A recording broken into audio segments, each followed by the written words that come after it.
Alright, so here's a little update on some stuff. About 3 years ago, those of you that are restoring your bowler, this thing right here looked like a huge piece of shit. I'll wait for the roosters to shut up.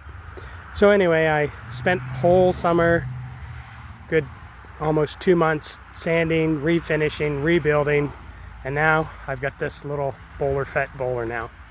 A couple things people have asked about is how are people mounting their tires. I chose to mount mine this way. It's just a quick, simple bolt-on bracket that folds down if I needed to, but it keeps it from mounting through the shell. I still like my Frenched in tail lights. I don't regret doing that. These BAL levelers, I quite like those. But what I want to show you is my latest install today. We're just getting ready to go camping, so I'm just getting stuff set up. I'm a little late out of the gate. My coffee bag seats, a little tribute to Bowler Fett, a little mug I got to get a succulent put into. So one of the things I've got now that I quite enjoy is this little rechargeable radio. I found out where we went camping a lot of times was just eating too much battery and cell service to listen to the radio on my phone. So this little rechargeable Bluetooth Evantry radio works awesome. Another addition I made was this Lucid mattress foam topper. Really improved our sleeping in the bowler. And again, matching coffee chairs. So this is really comfortable to sleep on. But my latest install today has been something I've hummed and hawed about for a while. This is an ALLPOWERS R600. The reviews haven't been super great on these, but I think a lot of the reviews have been out of Europe where they're dealing with different power. This one so far has been working okay for me.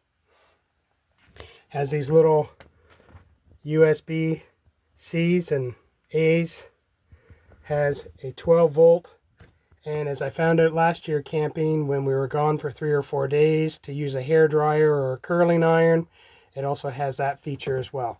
Can't quite run a full-size coffee pot without tripping the breaker, but I like making my coffee over a camp stove, and then this just wires in through for 12 volt into my panel. I was running my DeWalt batteries, as some of you might remember, but I found I always had to have a bunch with me if I was gone any length of time.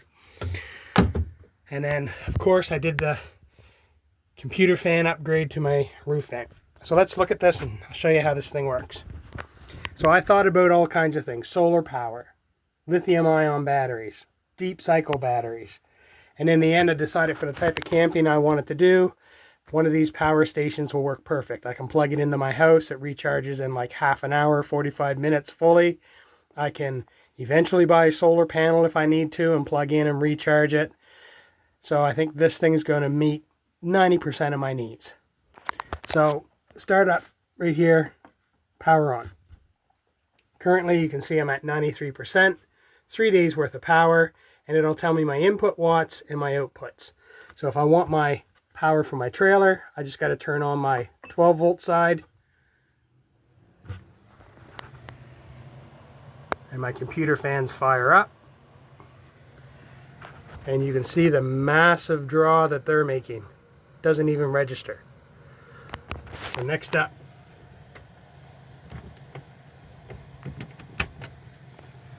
there's my under cabinet light.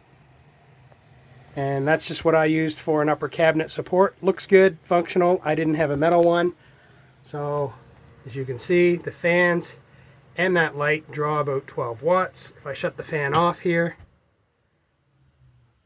it drops down to 8. So I don't know why when the light's not on, it doesn't show me any draw. Oh, there we go. 6, bump, that start up. Now it's down to nothing. So this also has a little light on it, which I'll probably never use, but I will probably use these charging ports. I do have one right here in the front of my kitchen cabinet as well. A little 12 volt charging port for my phones.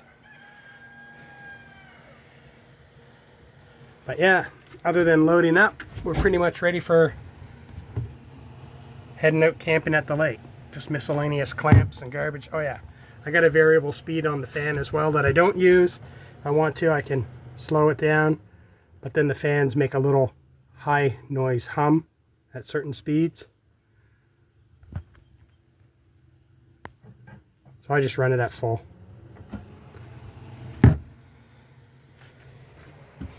Closet, I just used old fridge wire racking, and all my cabinets are plywood fiberglass to the wall and then screwed through from the cabinet.